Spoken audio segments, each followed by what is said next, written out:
I felt the man's eyes go dirty. He stood up and slowly unbuckled his belt. He leered at us, the two of us tied there. My whole body shook with fear. I knew exactly what was coming next. My husband, cool and calm, said to hold on a few seconds. The man's grin turned uglier. He walked right over to my husband. They pinned him down in the chair. They ordered him to stick out his butt. To save my husband's ass. I blurted out that I had $1 million in savings. I begged them to spare my husband, but I'd forgotten something crucial. Just hours before, my husband tried to kill me. He'd crept up with a small hammer. He intended to end my life for the payout. I was ready for him. I stunned him with a shock device. When he came to, he was tied to a chair. He scrambled to explain it was only to rub my back. I pulled a gun and pressed it to his leg. I told him I'd press the trigger if needed. He broke down and confessed. He admitted he'd planned to kill me. I rummaged through his bag. I found rocks, rope, and even a saw. He planned to dispose of me in a lake. The saw was for dismembering, to keep a body down. I sneered at the thought. He couldn't even gut a fish, let alone cut me up. He never expected I'd plotted against him. We had both insured each other.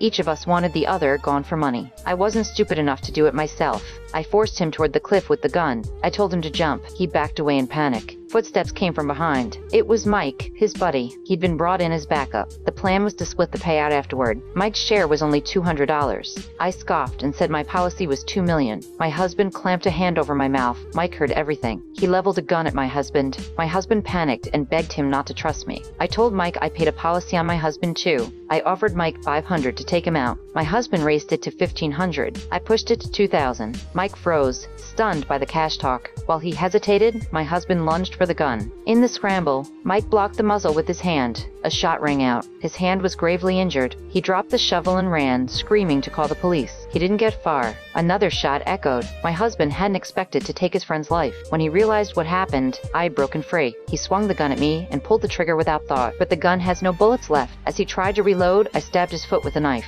I grabbed the gun and bolted upstairs. He chased me. He tackled me hard. A bullet punched into the ceiling.